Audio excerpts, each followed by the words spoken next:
श्री प्रणिती शिंदे. अध्यक्ष महोदय, विरोधी पक्षाचा 293 अन्वय जो प्रस्ताव आहे त्यावर मी बोलायला इथे उभी आहे. काल या ठिकाणी अजितदादांनी जेव्हा बजेट मांडलं तेव्हा ते म्हणाले की नारी इतिहास बदलती है. या ठिकाणी महिलांचा उल्लेख नेहमीच केला जातो, पण ह्या गोष्टीचं वाईट वाटतं की ह्या सरकारमध्ये महिलांवर होणारे अत्याचार असतील, महिलांवर होणारे अन्याय असतील, महिलांकडे बघण्याचा जो दृष्टिकोन असेल, एकंदरीत महिलांच्या प्रती जी मानसिकता आहे ती महिलांच्या विरोधातली आहे आणि ती तुच्छ आहे आणि त्या गोष्टीचा मी निषेध करते. आज विरोधी पक्षांच्या प्रस्तावावर त्या ठिकाणी विधी व न्याय असेल, लॉ अँड ऑर्डर महाराष्ट्रात असेल, त्यावर खूप मुद्दे आहेत, पण मी सभागृहाचा जास्त वेळ घेऊ इच्छित नाही. मी एवढंच मला एवढंच म्हणायचं आहे की नारी इतिहास जरूर बदलती है, लेकिन भीक नको हक्क हवा आहे आम्हाला. भीक नको हक्क हवा आहे, उपेक्षा नको शिक्षण हवा आहे, अत्याचार नको मायेची फणकार हवी आहे. स्त्री जग जिंकू शकते, तिला फक्त समाजाची साथ हवी आहे. पण जेव्हा सत्ताधाऱ्यांची साथ नसते तेव्हा समाजाला वाटायला लागतं की जर आम्ही पण महिलांच्या विरोधात बोललो किंवा महिलांच्या विरोधात आम्ही काही केलं तर आम्हाला 100% त्याचं समर्थन मिळेल. त्याच पद्धतीत ज्या पद्धतीत विरोधकांचे आमदार असतील, सत्ताधारी पक्षातले जे आमदार असतील किंवा त्यांचे वेगवेगळे पदाधिकारी असतील, ज्या पद्धतीत ते दिवसा ढवळे लोकांचे खून करतायत, दिवसा ढवळे गन्स बंदुकी घेऊन, खिशात बंदुकी घेऊन फिरतायत आणि फायर करतायत आणि त्यांना कोणाची भीतीच नाहीये, कारण का कुठेतरी हे सत्ताधारी लोक ह्या अशा प्रवृत्तीचं समर्थन करताना आपल्याला दिसत आहेत आणि त्या गोष्टीचा मला या ठिकाणी ठामपणे निषेध करायचे. कारण का जेव्हा आपल्याला वाटतं की आपल्यावर कोणाचा तरी हात आहे आणि आपल्या विरोधात काही कारवाई होणार नाहीये, तेव्हा असं महाराष्ट्रात कधीच झालं नव्हतं. आपल्या पुरोगामी महाराष्ट्रात असं कधीच झालं नव्हतं की दिवसा ढवळ्या लोक बंदुकी घेऊन फिरतायत आणि फायर करतायत. हे असं कधीच झालं नव्हतं. आपला महाराष्ट्र पुरोगामी साधू संतांचा महाराष्ट्र आहे आणि आज ह्या महाराष्ट्रात जे काही होताना दिसतंय त्याचं एक वाईट वाटतं आणि ही शोकांतिका आहे. महिलांचा विषय जर आपण घ्यायला गेलो तर आत्ताच अनेक दिवसापासून अंगणवाडी सेविकांचा मोर्चा त्या ठिकाणी आझाद मैदान असेल, जिल्ह्यात अंगणवाडी सेविकांचा मोर्चा चालू आहे. भाकरी चटणीचं आंदोलन सुरू आहे. ह्या अंगणवाडी सेविका असतील, मदतनीस असतील, ह्या आपल्या महाराष्ट्राचा कणा आहेत. ह्यांच्याकडून इलेक्शनच्या वेळेस कोरोनाच्या काळात आंबाप कामं करून घेतो, त्याचं त्यांना काही पगार मिळत नाही आणि आता साधं मानधन पण वाढवायला ही लोक तयार नाही आहेत. जेव्हा गरज असते तेव्हा या अंगणवाडी सेविकांना राबवणारं हे सरकार आहे आणि उपासमारीची वेळ आली आहे त्यांच्यावर. साधं त्यांना फक्त 500 रुपये 1000 रुपये मानधन वाढीचा जो प्रस्ताव आहे तो पण ह्या सरकार मंजूर करत नाहीये. ही या ठिकाणी शोकांतिका आहे. आज ह्या अंगणवाडी सेविका, ह्या माता भगिनींची अवस्था एवढी वाईट आहे आणि त्यांचा उपयोग, परवा काहीतरी नवीनच आरक्षणाचा सर्वे निघाला, तो नेमका कसला सर्वे होतो, प्रत्येकाच्या घरी जबरदस्ती करून हा सर्वे घेतला, तो कसला होता, त्यासाठी पण महानगरपालिका, जिल्हा परिषद, अंगणवाडी सेविकांचा वापर केला गेला. म्हणजे हे सरकारी कर्मचारी आहेत, हे गव्हर्नमेंट सर्व्हिसमध्ये आहेत आणि त्यांच्याकडून तुम्ही अशी कामं, नेमकं काय षडयंत्र आहे आणि काय कट कारस्थान ह्या सरकारचं चाललंय ह्यावर देखील प्रश्न निर्माण होतो. दुसरा प्रश्न महिलांच्या निगडीत असणारा संजय गांधी निराधार योजना. संजय गांधी निराधार योजनेमध्ये काल दादांनी इथे घोषणा दिली की 1,500 आता वाढवलेत. हे मागच्या वर्षीचं हे कॉपी पेस्ट बजेट होतं. 1,500 वाढ जी केली, 500 रुपये वाढ ही काही वर्षापूर्वी केली आहे, पण ग्राउंड लेवलला अस्तित्व असं आहे की वस्तुस्थिती अशी आहे की ते 500 रुपये पण त्यांना मिळत नाहीयेत. 1,500 म्हणजे 1000 आणि 500, त्यांना फक्त 500 रुपये मिळत आहेत, कारण का एजंट म्हणतात की आम्हाला तुम्ही वरचे 500 द्या, मग आम्ही तुम्हाला 500. मग हे उरलेले 1000 रुपये नेमके जात आहेत कुठे? संजय गांधी निराधार ही काँग्रेस सरकारची आयकॉनिक स्कीम, हिस्टॉरिक स्कीम होती, ज्याच्यामुळे आपल्या परित्यक्त्या महिलांना आज काही नाही तर मला नाही वाटत मोदी सरकारकडून फारसं त्यांना काही मिळत. एक उज्ज्वला योजना होती, ती पण फ्रंट डोअरनी होती, मागच्या दरवाजाने उज्ज्वला योजना मिळाली तर तुमचं दारिद्र्य रेषाचं कार्ड कट करत होते. त्याच्यात पण तुम्ही जर करप्शन करत असाल, त्याच्यात पण जर तुम्ही भ्रष्टाचार करत असाल तर तुम्हाला आज लोकांच्या समोर जाण्याचा अधिकार आहे का? संजय गांधी निराधार महिलांचे जर तुम्ही पैसे असे कट करत असाल आणि त्याच्यावर काय 21,000चा उत्पन्न दाखला. आम्ही वारंवार इथे मागणी करतो की 21,000ची जी अट आहे ती 50 करा, 51 करा. आज 21,000ची उत्पन्न दाखला मिळतच नाहीये कोणाला तलाठ्यांकडून, कारण का तेवढं उत्पन्न राहिलंच नाहीये. आणि मुद्दामून कट कारस्थान की 21,000चा उत्पन्न दाखला द्यायचा नाही आणि म्हणून त्या महिलांना संजय गांधी निराधार योजना लागू करून द्यायची नाही. म्हणून जे लाभार्थी आहेत संजय गांधी निराधारचे ते हळूहळू कमी होत चाललेत. कुठेतरी ही स्कीम, ही योजना जी आहे ही बंद करण्याचं देखील षडयंत्र हे सरकार करत आहे, हा माझा आरोप आहे. मानधन वाढवलं ताई, तुम्हाला पण माहिती मिळत नाही, तुम्ही बसून बोलताय ते नंतर उत्तर देईन. असंघटित कामगार कल्याण मंडळाची काल घोषणा केली. असंघटित कामगार मंत्री महोदय, एवढे असंघटित कामगार आहेत, त्याच्यात बीडी कामगार आहेत, बांधकाम कामगार आहेत, यंत्रमाग कामगार घेतले. प्रत्येक कामगाराच्या गरजा ह्या वेगळ्या असतात. तुम्ही डायरेक्ट इलेक्शन आहे म्हणून इलेक्शन स्टॉप म्हणून डायरेक्ट असंघटित कामगार कल्याण मंडळ, पण त्याच्या काय आहेत, त्याचे लाभ काय आहेत, त्याचे पॉइंट्स काय आहेत, त्याच्या माध्यमातून काय बेनिफिट्स, काहीच उल्लेख नाही. फक्त इलेक्शन स्टॉप म्हणून असंघटित कल्याणकारी मंडळ. आता बीडी कामगारांच्या ज्या मागण्या आहेत त्या यंत्रमाग कामगारांपेक्षा वेगळ्या असतात. ज्या घरेलू कामगारांच्या मागण्या आहेत त्या इतर माथाडी कामगारांपेक्षा वेगळ्या असतात, पण त्याच्याबद्दल काहीच उल्लेख नाही.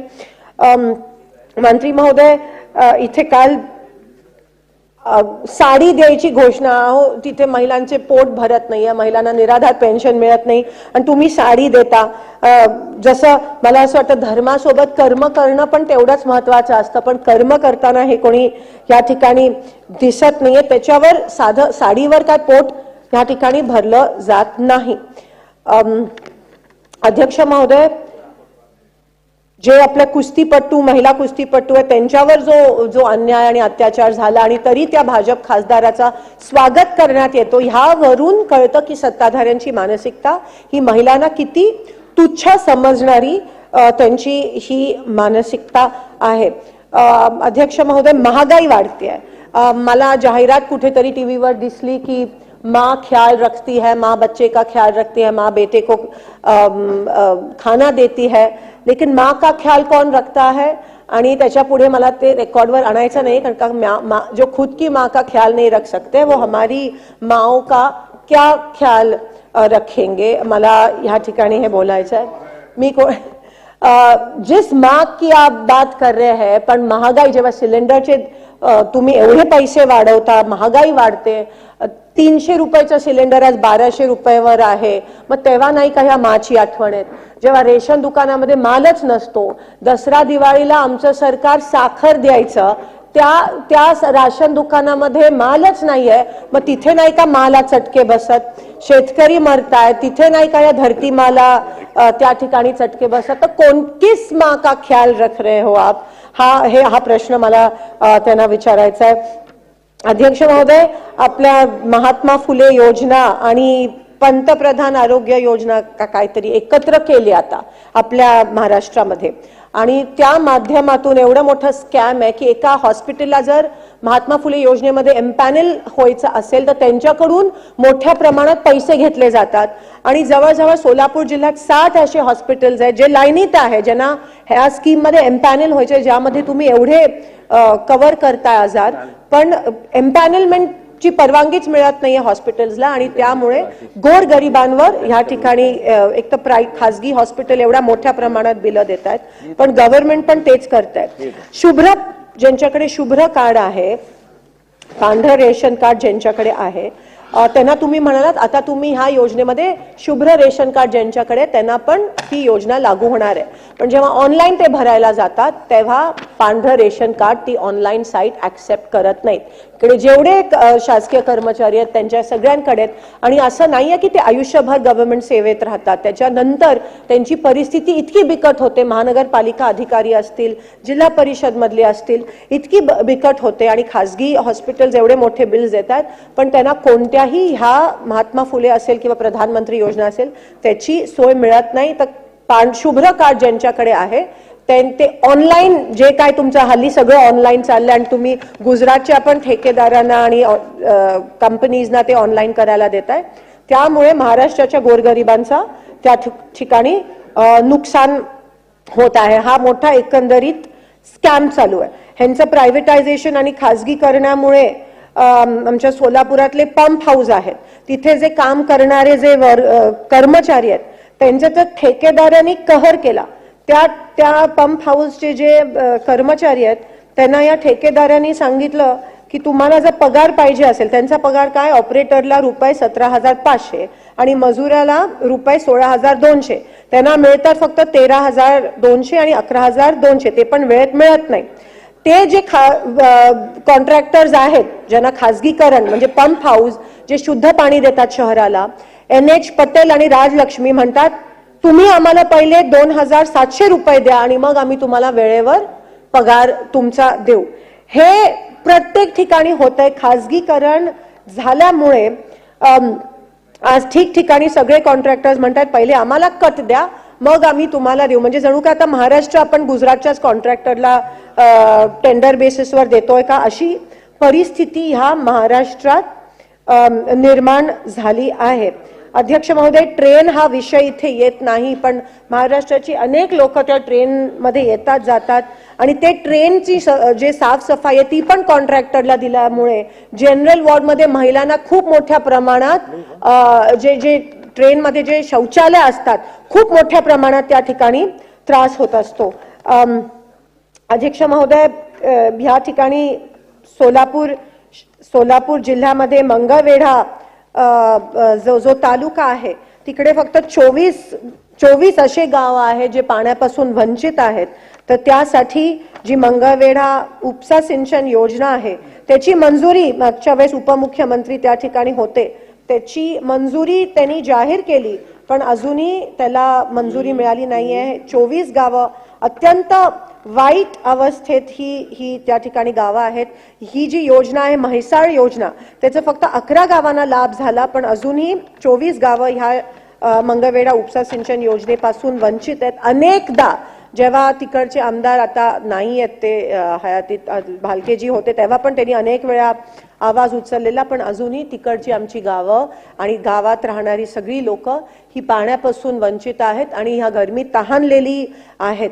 सोलापूर शहराचा जो पाण्याचा प्रश्न आहे, आता उजनी धरण तुम्हाला माहिती आहे आता -15 झालाय, 75% पाणी पुरवठा संपलाय, -15% झालाय आणि सोलापुरात सप्टेंबर शिवाय पाऊस होत नाही, ऑगस्ट सप्टेंबर शिवाय पाऊस होत नाही. रोज लोक येतात आणि म्हणतात गढूळ पाणी येतंय, घाण वासाचं पाणी येतंय. महापालिकेमध्ये प्रशासक आहेत, मनमानी कारभार चालू आहे अधिकाऱ्यांचा आणि म्हणून सोलापूर शहराला आज नीट पाणी पुरवठा पण होऊ शकत नाही. मला प्रश्न विचारायचा आहे सत्ताधाऱ्यांना की का तुम्ही इलेक्शन घेत नाही, का टक्केवारी तुमच्या बाजूनी नाही आहे म्हणून तुम्ही इलेक्शन घेत.